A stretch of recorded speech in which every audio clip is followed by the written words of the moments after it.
And they're working also on getting a labeling for their agroecological potatoes, and they're also, it's not on the slide here, but Mr. Wedraogo, he told us that he is working a lot also on advocacy and discussing with the people from the government to further stimulate this shift to agroecological farming. And this is the explanation a little bit on UPTEC-NAM and their way of working. Thank you. In case you have questions, we will note them, and we are going to send them to Mr. Wedraogo, and he will send the reply, because he doesn't understand English, or his English is not well enough. So, yeah.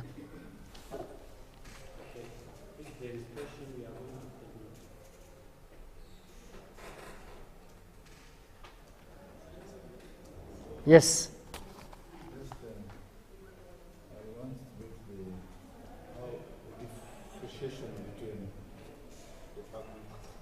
The agriculture portfolio.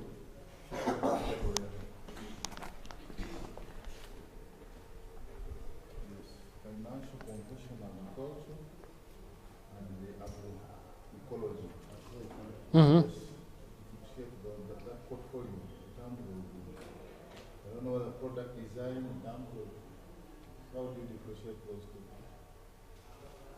So they really designed many of their loans are working capital, and then in that working capital it's for buying inputs, and then if the inputs, they are organic fertilizers, and they also apply the good practices, then they are put in this agroecology financing, and the others, they are put still in the conventional financing. So it is done at the farmer level in terms of the practices, the agricultural practices, the farmers. Yes, it's on the farmer level. So if you are not applying organic fertilizers, you are maybe the other practices that you mentioned earlier in the presentation that relate to agroecology, then for you it falls this side under financial conversion agriculture. Yes. For example, if I'm using pesticides, I fall under financial conversion agriculture. So I guess I don't know whether I'm clear. It's yes. Looking at yes, it's trying to understand that I think this is a comparison between the two now. Yes. Under the financial conventional agriculture, these are the statistics. Yes, these are the statistics. Under the agroecology, so it tries to show us the comparison. Yeah, and they know, and they could do it, for example. But how are they differentiated? The issue is How? the difference between the conventional agriculture and agriculture financing. What are the distinctions? Yeah. But it has to do with this, So you see here, these are the beneficiaries. So they have this. They know, okay, we have so many beneficiaries that were trained, that got this type of loans. There are so many that got that applied for a biodigester and so on. And based on that, they could differentiate, okay, 800 million went to this better agroecological practices, and the rest was the conventional agriculture. The rest of the loans they had given. And that's how they split up, and then were able to make this table. Yeah, this is a particular indicators for agroecology policy orientation. Maybe they have used these indicators really to categorize the beneficiaries under agroecology and conventional agriculture. For me, I think there are already standards, by the way. Those I was mentioning, those the 13 elements and the 13 principles and the 10 elements FAO, they can help you really whether, you know, it doesn't mean you are avoiding all the improved seed, chemicals, fertilizers. It's a matter of really, to a certain degree, minimizing the use of those things and encouraging use of the local agroecology friendly practices of the inputs, you know.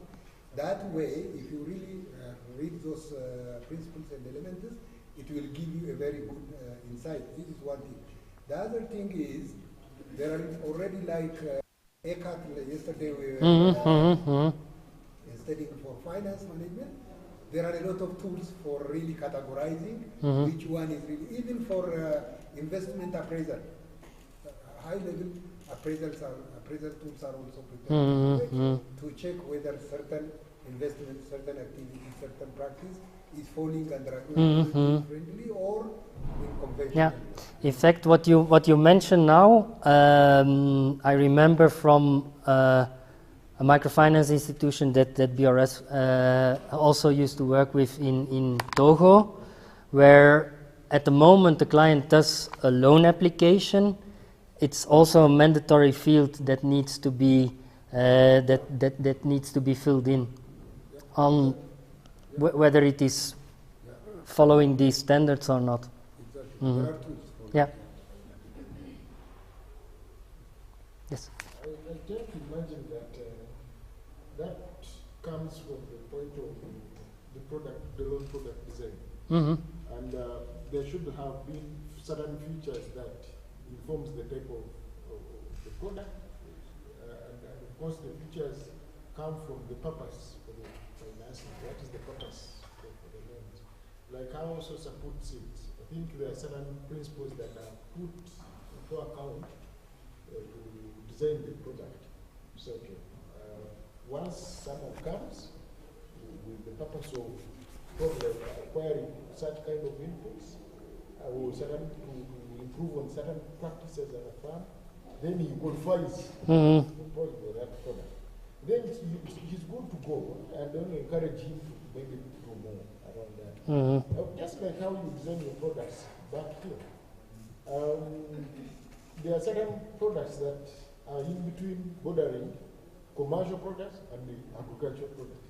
And then, because of certain characteristics, you find it more inclined into agricultural products than the other commercial.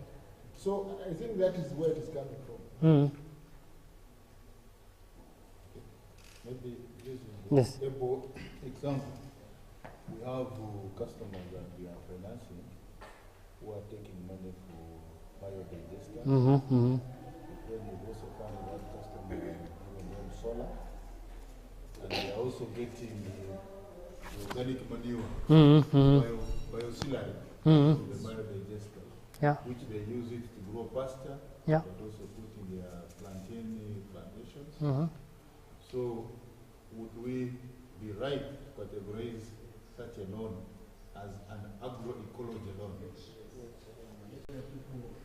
is the purpose to employ, to recruit people who have the skills.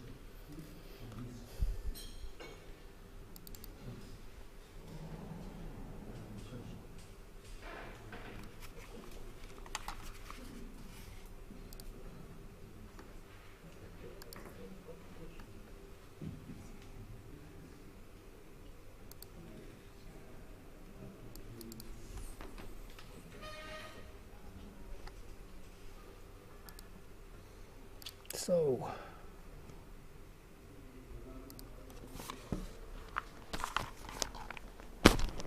maybe I give you this also.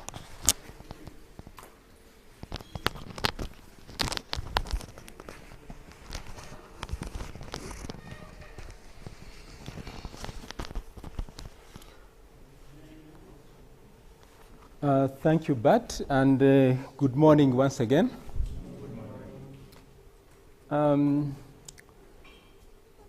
I'm here to share with you a very recent experience that is as recent as this particular month we are in.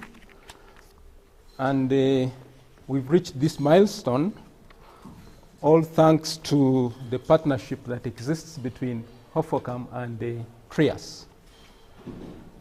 At HOFOCAM, the conviction is that we should look forward to continuing to delivering value in the microfinance space, basing on 3 Ps. That's the message I would like us to pick, and I'm going to do a deep dive into that. What are these 3 Ps? The people, the planet, and the profit. Okay? In totality, the message that is carried here is essentially to create a nexus around those 3 aspects. If we do not care for the people, there will be no one to buy our services tomorrow. And those people have to live in a safe environment. Hence the necessity to mind about the planet. But there are stakeholders that are interested in registering a return. So it won't be an undertaking that we should engage in, which is unsustainable. So based on that conviction, the institution had to reach out to like-minded partners, and that's the commendation we are registering to TRIAS, that we shouldn't approach the delivery of financial services in an ad hoc way.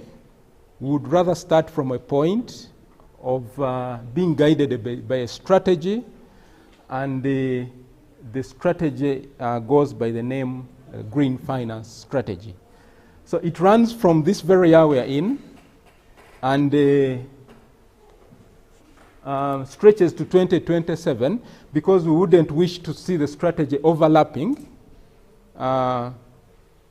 against the overall institutional strategy. So the institution already has a corporate strategy of 5 years, that is 2023 to 2027.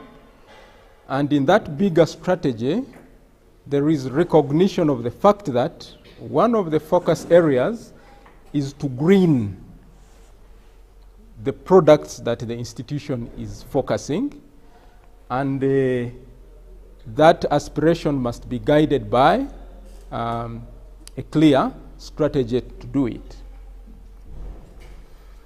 So what have we focused on prior to developing the strategy?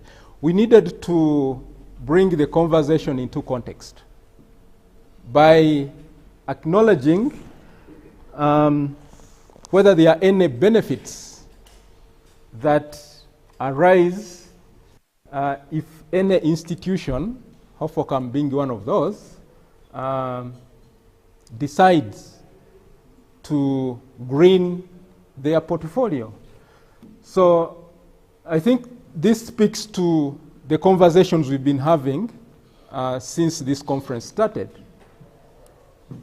and the 3 Ps I made mention of. The environmental benefits, because we can only deliver services if the future is guaranteed. And equally, the stakeholders are interested in seeing business that gives them a return. So the stakeholders must first of all be alive to even entertain the idea of discussing benefits tomorrow. So we needed to contextualize the preparation of this strategy by looking at the global trends. We needed to look at what is happening on the regional scene, Africa and the entire East African region. We needed to look at nationally, how is the country looking at things. Just in case some of us have landed on the green growth strategy for the country. Herbert, you made reference to that aspect a short while ago. As a country, there is already a green growth strategy that is stretching all the way to 2028, and HOFOCAM would wish to align its growth plan to what the country is envisaging to do. We've taken care of that. But also, to contextualize the strategy development further, we needed to appreciate what's happening in the region where HOFOCAM is positioned. I didn't want to take you back to what we saw in the pitch when we pitched to you. HOFOCAM has a footprint in the midwestern part of this country, and there are a lot of climate-related issues there.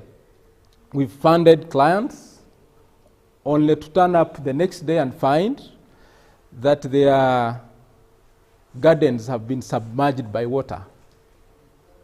It has happened in the Bulisa area. I think, Bob, you've witnessed that. There is a river that is commonly talked about here in Kasese. It does not only affect the people we target, but villages have been washed away. So we can no longer run away from the fact that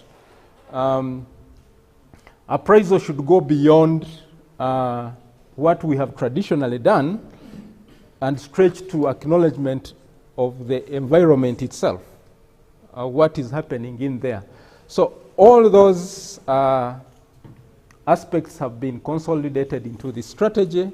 What I'm sharing with you is just a high-level summary, but the whole intention is to indicate to all of us where microfinance is headed. What's the goal of the strategy that I'm making reference to? Permit me to run through it. The entity aspires to have a sustainable increase in the number of environmentally responsible households and enterprises. That's the operative phrase. Environmentally responsible households and enterprises. That's the entry point.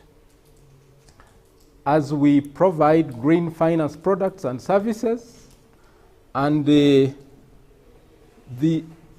planning target is that if all goes as scheduled, come 2027, HOFOCAM should be a financial institution that is certified to offer green financing. That's the aspiration, that is the direction that we are beginning to shape.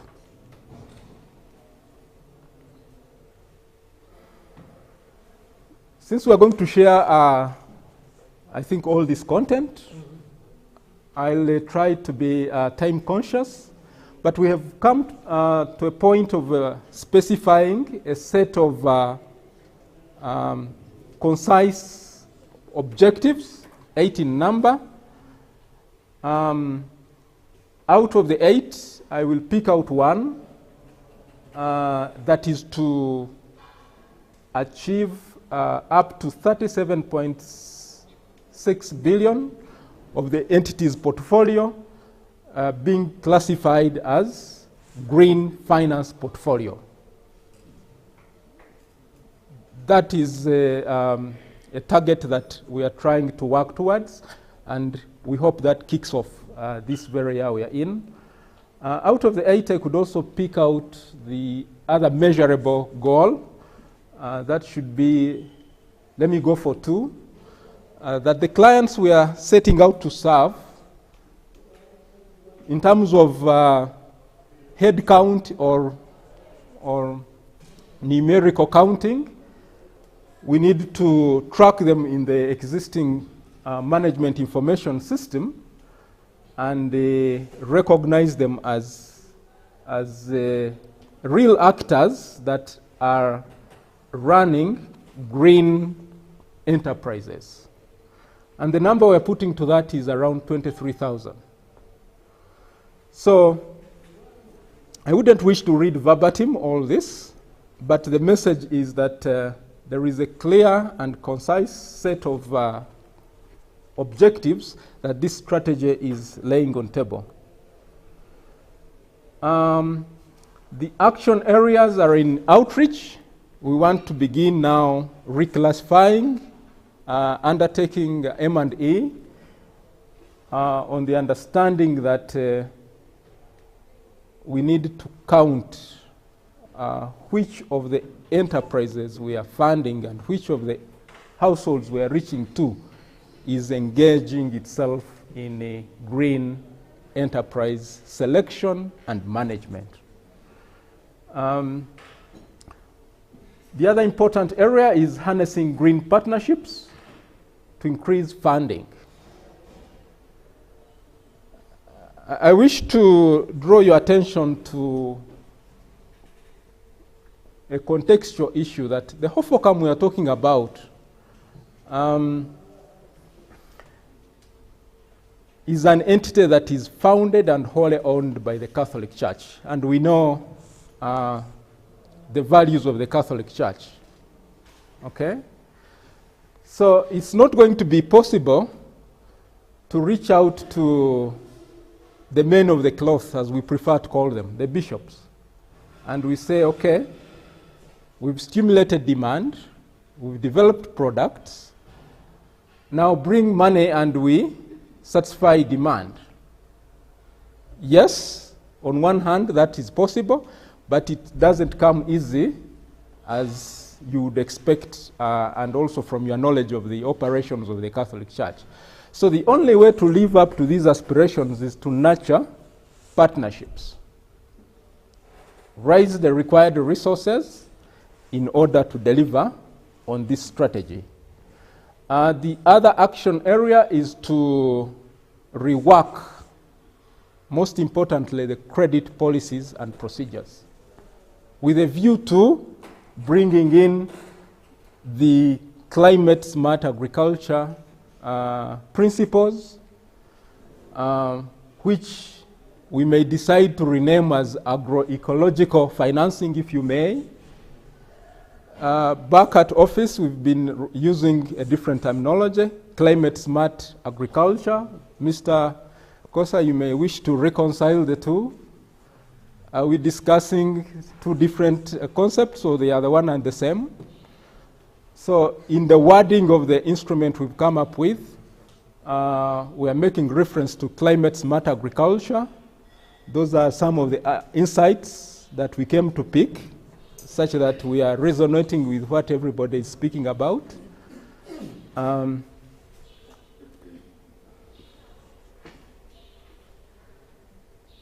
This is where I want to end. Okay?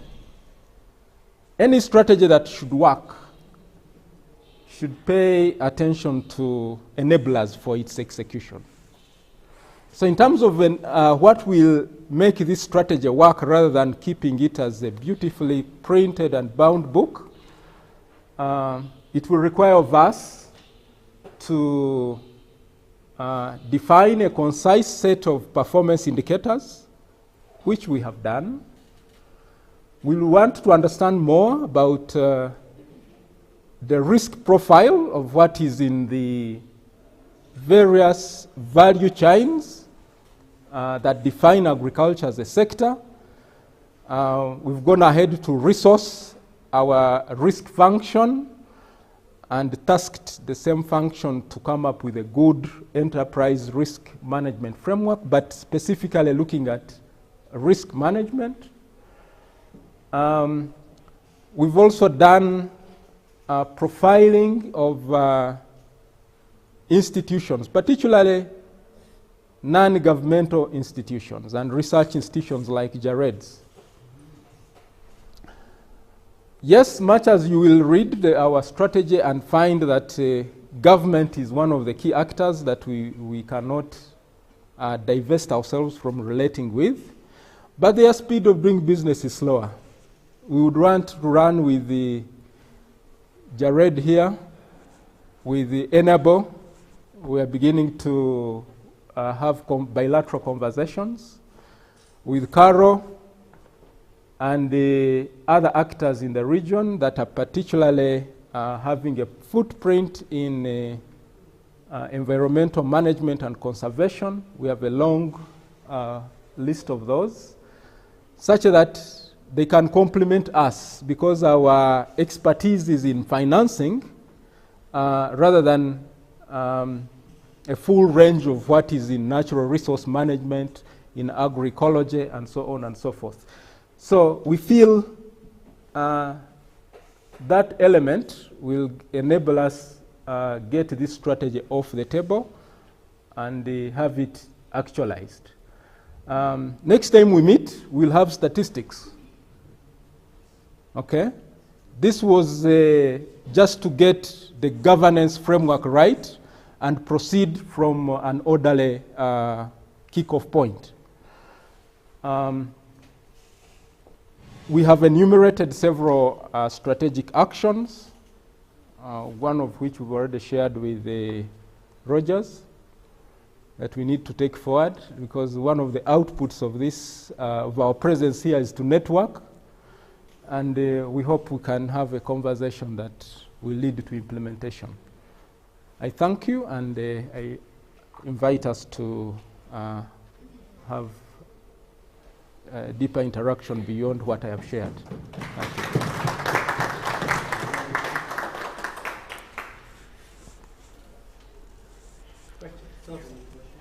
Yes, sir? Comment on what you said. Thank you very much. It's a very wonderful presentation, and for taking this initiative also to green your financing. So it's really a big step forward in terms of agriculture. Thank you. For the issue you said, climate smart agriculture, at face value we are talking about the same animal.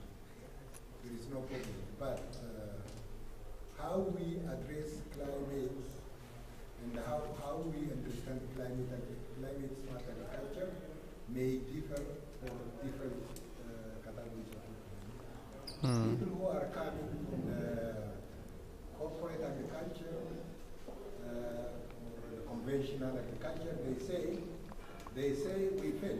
They don't say we fail, you know. They say we have still a smart solution for your problem.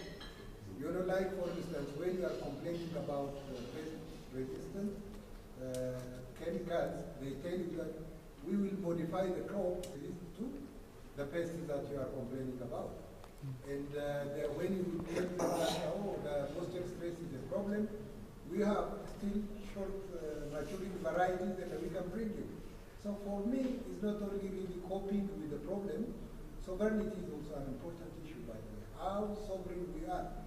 You know, but in a way, whichever way you are ready, you tell them your need, they want to captivate you with. So if we remain captivated there, still we are lost. So for me, we should really keep our agricultural practice sovereign and food system sovereign. You know, we should maintain that. That is a very important thing. That way.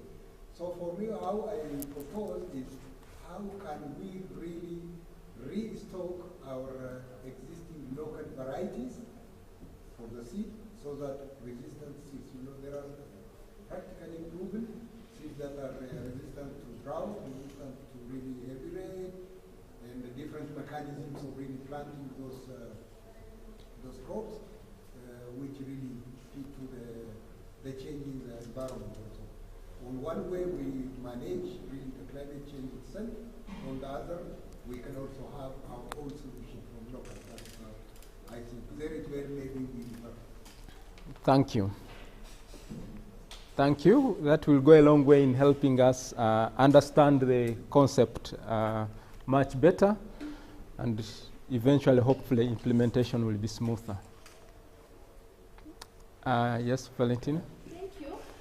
Just to complement on what Sosa mentioned, I believe it is also important to take into consideration your audience.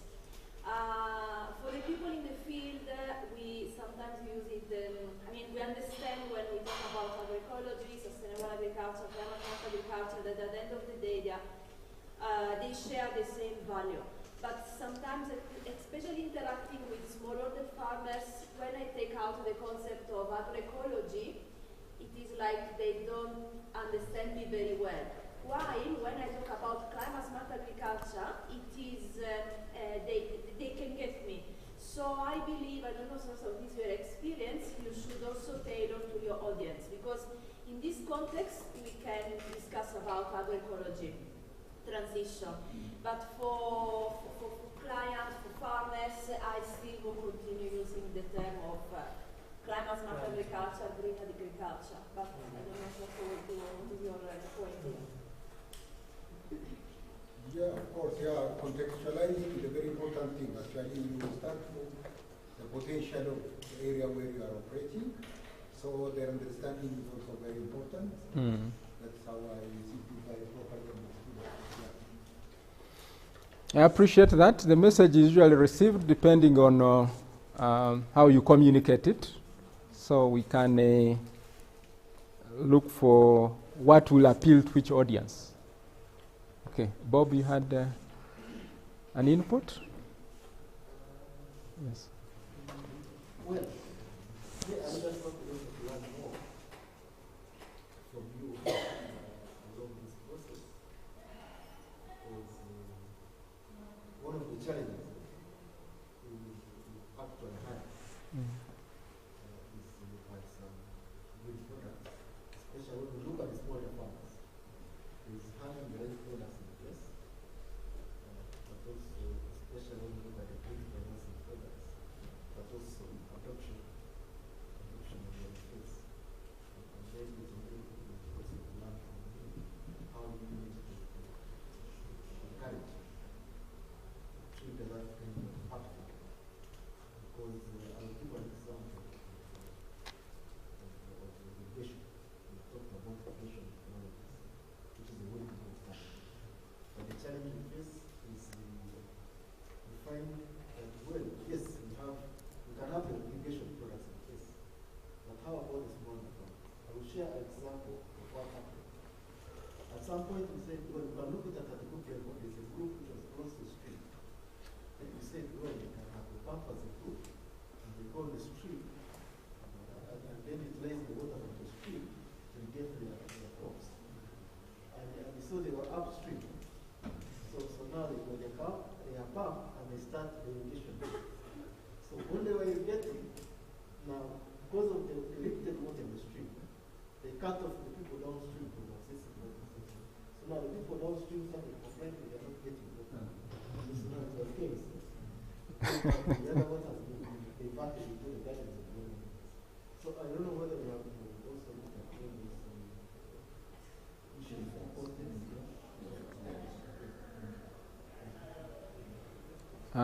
Thank you. Let me also hear from Johan and then I respond. Yes? Could you elaborate more on the key performance indicators that you had in mind? Okay.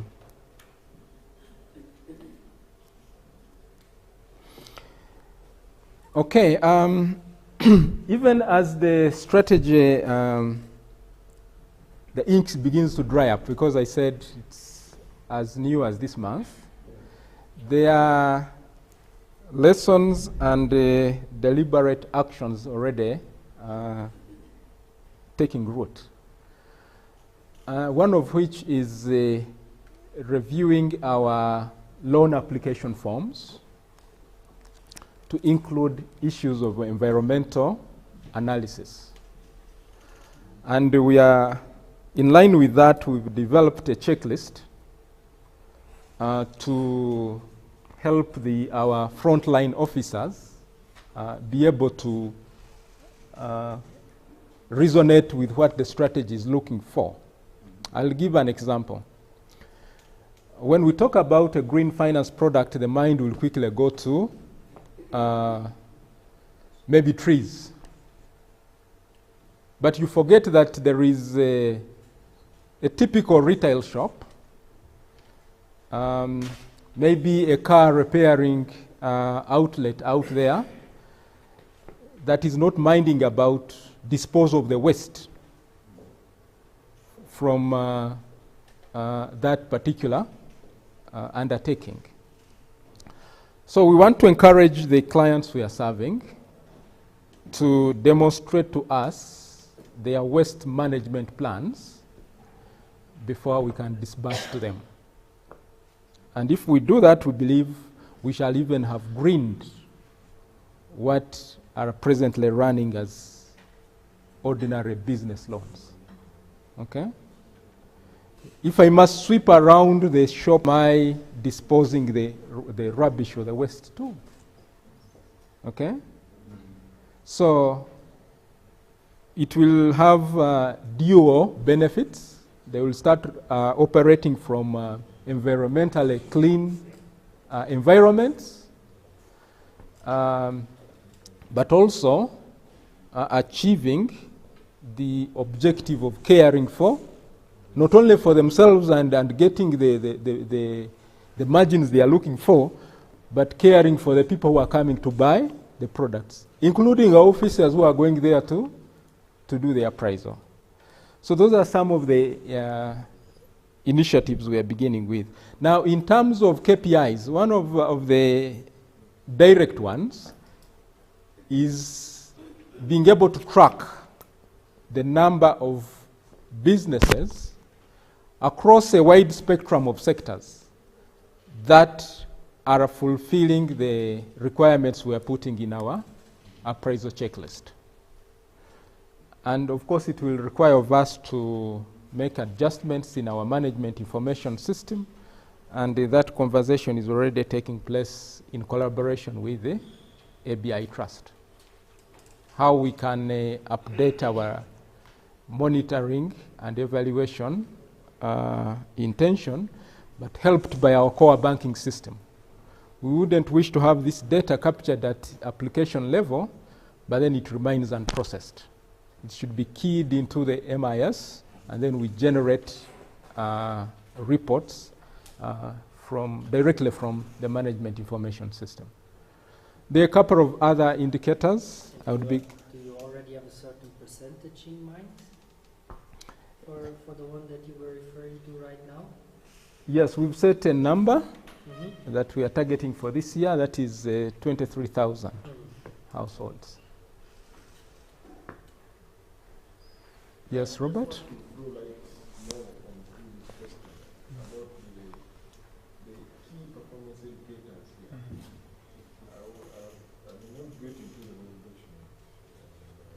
But what is key? What is key? Before we propose the National Green Strategy that has greatly been approved by ABI, there is what we call green taxonomy. Green taxonomy is able to spell out the number of activities, enterprises that you should be looking at, and the processes that are looked at, green processes, activities. So, and then you should be able to report how many enterprises, as one of the indicators, that have been financed from the exact list. That is one of the indicators. And another indicator is to do with the volume of portfolio that is under that category of financing. The numbers of loans that are under that, but also it goes down to a point of what we call outcome harvesting. There shouldn't be outcomes that have been harvested and reported, and you have them in your archives. So then you report on that, and those are some of the indicators, and even others. But I would encourage everyone to find time and try to read about the green taxonomy of Uganda. It really dives so much into those aspects we talked about.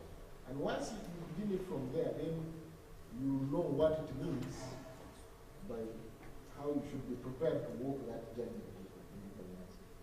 And maybe this other also point I should emphasize is we have been in this country, we have been seeing how microfinancing has been evolving. We have been financing, of course microfinance was for financing smallholder farmers, everyone, that is Ugandans, lending small money. And, but then there was this discussion how about with farmers, where majority of our population are employed? Then you remember all of you, agricultural finance came in. Because literally we're into lending to any business before, but then agricultural financing came into play. And that has been a talk for a very long time. We are even here for agri-financing. But then something evolved as a cross-cutting issue. How about gender? Are your services inclusive? Financial inclusion came in, the youth, the what? That is the movement. And now there's this one also evolving. And it's a big movement.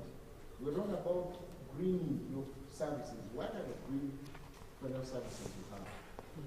So for some of the leaders of these institutions, I know, when you're pursuing wholesale credits from some of these international institutions, they will ask you, what is the purpose for the money? And I want to finance my portfolio, especially agricultural lending.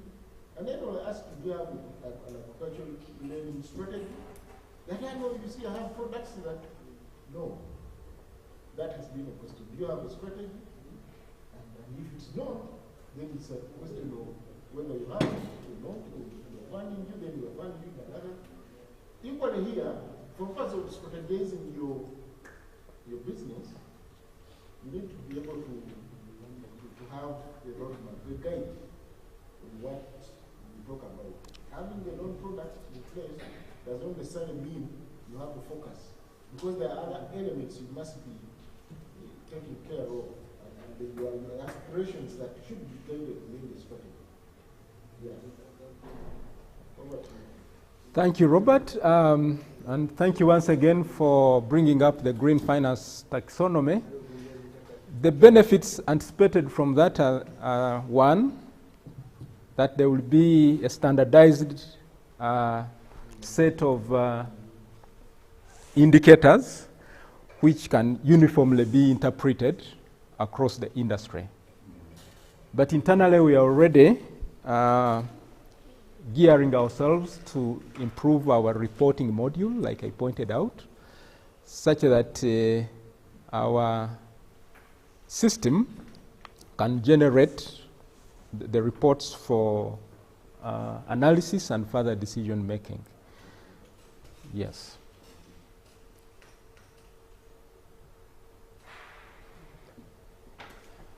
I guess that's it, if there is no more comment. Yes. Okay, then we applaud you. Thank you so much.